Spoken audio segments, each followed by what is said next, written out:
নমস্কার বন্ধুরা, রুনুর রান্নাঘরে আরও এক নতুন পর্বে সবাইকে আরও একবার আমন্ত্রণ জানাই। সামনেই আসছে 25শে বৈশাখ। আজ আমি আপনাদের সাথে শেয়ার করব ঠাকুরবাড়ির একটি নিরামিষ রান্নার রেসিপি, দুধ মুগ পটল। তো চলুন আজকে এই রেসিপিটা শেষ পর্যন্ত দেখার অনুরোধ রইল।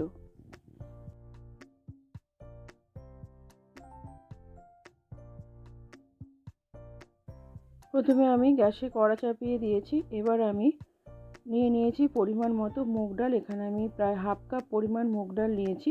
এটিকে আমি শুকনো খোলায় মিনিট 3 মতো নেড়ে নেব। আমি কিন্তু কড়াই কোনো তেল বা জল কিছুই দিইনি। শুকনো খোলায় আমি ডালটাকে একটু হালকা করে ভেজে নেব। ডালটা আমার ভাজা হয়ে গেছে। এবার এই ডালটাকে নামিয়ে নিয়ে আমি 2-3 বার জল পাল্টে খুব ভালোভাবে ডালটাকে ধুয়ে নেব।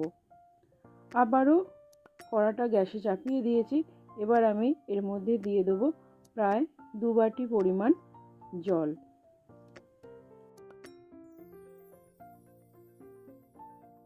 এবার আমি এর মধ্যে দিয়ে দেবো ধুয়ে রাখা ডালটা দেওয়ার পরে ডালটাকে আমি 50% মতো সেদ্ধ করে নেব।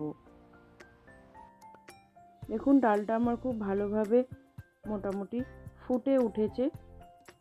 ডালটা যখন ফুটে উঠবে তখন এই ওপরের এই ফেনাগুলোকে আমি ফেলে দেবো। এতে কিন্তু ডালের স্বাদটা খুব ভালো হয়। অনেকে এই ফেনাটাকে রেখে দেয়, বাট আপনারাও চেষ্টা করবেন এই ফেনাটাকে ফেলে দিতে, তাহলে কিন্তু ডালের স্বাদটা অনেকটাই ভালো হবে।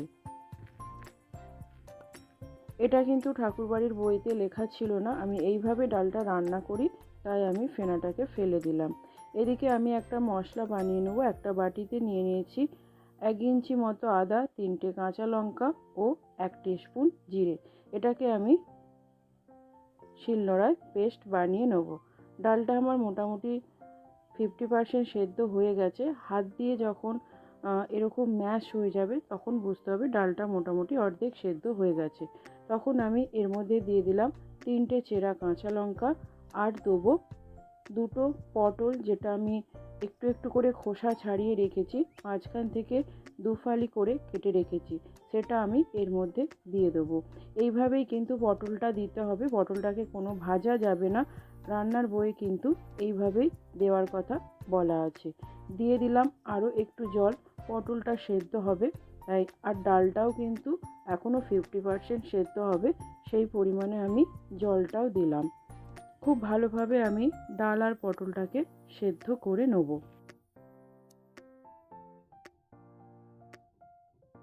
এবার আমি চেক করে নেব পটলটা সেদ্ধ হয়েছে কিনা। পটলটা আমার কিন্তু বেশ সেদ্ধ হয়ে গেছে। এবার আমি এই ডালটাকে নামিয়ে নেব।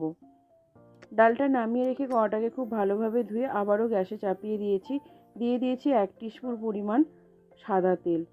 তেলটা গরম হলে তাতে দিয়ে দিলাম একটা শুকনো লঙ্কা ও গোটা জিরে। ফোড়ন থেকে একটা সুন্দর ভাজা গন্ধ বেরোলে আমি সেদ্ধ করে রাখা ডালটাকেও দিয়ে দেবো।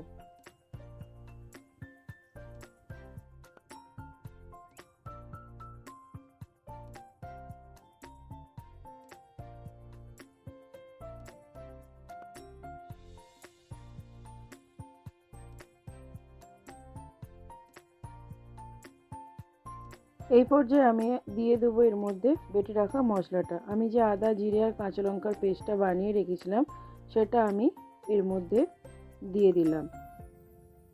সব কিছুকে খুব ভালোভাবে একবার মিশিয়ে নেব।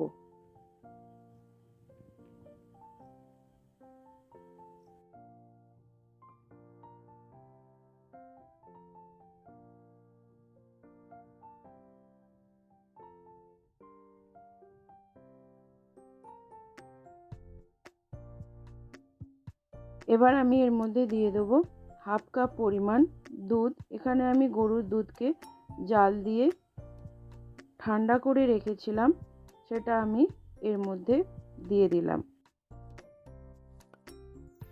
সব কিছুকে আবারও একবার খুব ভালোভাবে মিশিয়ে নিলাম।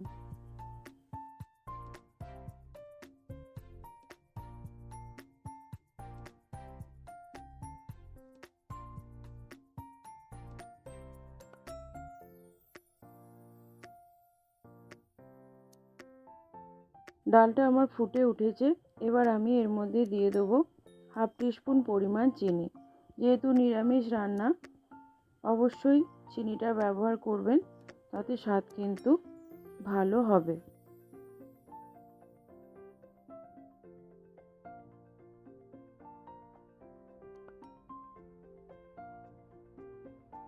রেসিপিটা আমার একদম রেডি।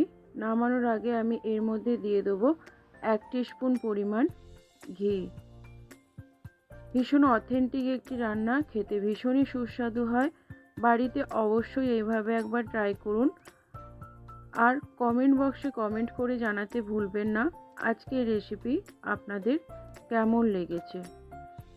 আমার রেসিপি যদি ভালো লাগে, চ্যানেলের সাথে থেকে আমাকে এগিয়ে যেতে সাহায্য করবেন। সবাই ভালো থাকবেন, সুস্থ থাকবেন। দেখা হবে আবারও একবার নতুন রেসিপির সাথে।